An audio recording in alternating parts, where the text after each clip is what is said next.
Friends, I'm skipping the red and green this week. Don't worry, next week it's coming, but I want to kick off our sense of holiday with something a little non-traditional, because if we all remember, January 1st is going to click over and all of us are still going to be deeply ensconced in winter. So let's give you a little container that is literally going to last all the way to spring. So we're starting here. Week 5 container has been partially demoed because what I want to do is I want to bring in some of our new friends to play with. And I felt like these 3 elements already were providing a gorgeous framework for this winter white non-traditional container that we're going to create today. One of the first things I knew I wanted to bring in was actually a winter hellebore, because this plant really runs the distance. It is durable as heck. It's blooming its little head off during wintertime and bringing it in this incredible fresh white. This sets the tone for what we are about to create. And also, Hellebore as a mid-story is absolutely phenomenal. Now, I chose one that is already in bloom. So this is one that starts blooming in November and makes its way all the way into January, February.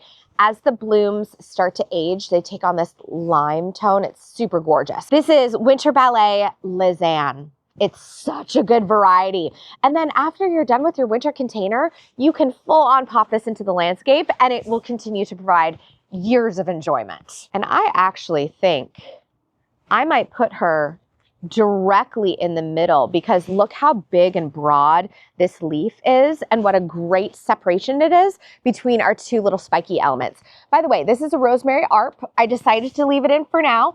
And then this is a helichrysum. And this little helichrysum is hardy in our zone, and it is doing phenomenal. I mean, I am like really impressed with how much this has grown and the texture it adds.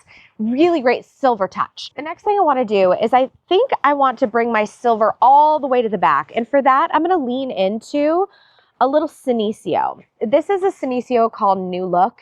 And what you're going to notice is this one also has a bigger, rounder leaf. I feel like it's really important when you have little spiky elements, you continue to build the texture in leaf shape and leaf form. It also is like nice and cute and fuzzy, which I feel like is a warm holiday sweater. All right, I have a few more items that I want to play with, and some of these will find a home here, some of these will not. But I want to kind of introduce you to a few little things. Now, this one is an OG. This one is an original. This is our Heuchera Plum Pudding. Now, there's a lot of fancy heucheras on the market, and you can get sucked right down that rabbit hole so quick. But plum pudding is just a staple, both in landscape design work as well as container work. The other thing about this purple is it has a slight cast of silver to it, which makes it a beautifully subtle purple within our winter tones here. I have a few other things to play with, but I think what I want to do is I want to start creating this container, and then I'm going to zap you in and show you where I ended up. Okay, friends, this is where we ended up. I love the texture that we're building here. I'm bringing in a lot of silver tones because I feel like, again, we're talking about winter lasting all the way through. The things that I've brought in that are new to you is this little cutie over here. This is a Euphorbia. It's also called silver spurge. This variety is Glacier Blue. Now, for whatever reason, at my nursery, they just had these singular little pom-poms, but I don't want that. So I'm going to cluster 3 of them together for just a bit more of an impact. The other thing that I am bringing in that you guys haven't seen is my pansy. Actually, this is a little winter viola. It's called Beaconsfield.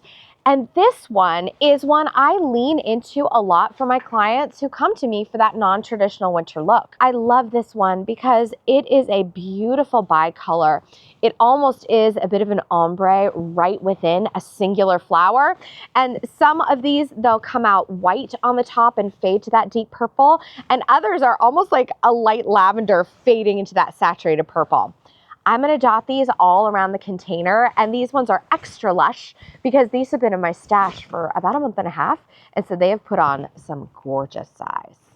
Okay, should we get it in?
You guys, are we ready to see a progress shot? This was my asymmetrical container arrangement and using one of my favorite violas.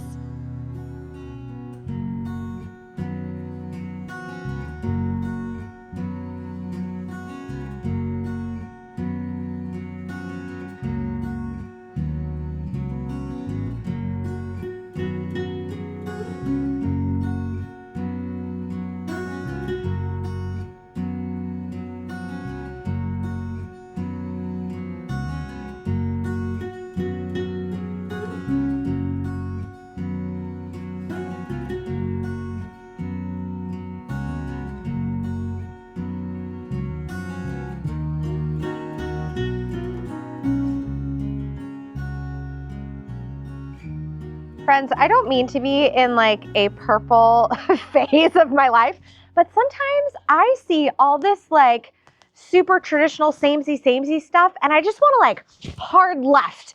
And here's an example of that hard left, a winter container. Now this is my asymmetrical arrangement. This is an example of something I like to call radius planter. And in this video, I walked you through how I create something like this. And the reason is because look at this drama and also look at this height that's built. Now, one thing you're gonna notice, apart from my summer containers, is these are growing in a lot more softly, a lot more slowly. But the other thing is anytime I use a cabbage or a kale, the center reacts to our cold temperatures. And this thing is now at this point, completely and totally electric. I am loving how the center of my cabbage is playing off of this viola. Now this one, if you can find it, it's a very, very good one to play with in your winter and fall containers. It is called Sorbet Raspberry. And for whatever reason, I don't find it all the time, but would you look at this color combination? It is simply electric, elevated, feminine, yet still bright. It's everything I want.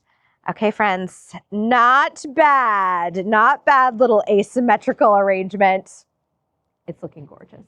This is also a hilarious example of garden math because I was like, well, I left 3 plants in the container, so I get to splurge on a hellebore. And who doesn't love a hellebore? You guys, love a hellebore, especially this beautiful, pristine white one. And I think I know why we all love a hellebore, because as soon as everything is dying back and we're like in the depths of winter, here she comes, bright and happy, ready to see us through those dark winter days. Friends, if you are not a Christmas color traditionalist, this one is for you. And this is one that no matter what holiday you celebrate, no matter what time of winter, this container still stands on its own. Friends, thank you for coming along on another garden adventure. I hope this is a really fun encouragement for you to get out there and do a container that says winter to you. Okay, say hello to your garden for me. I'll see you in the next one.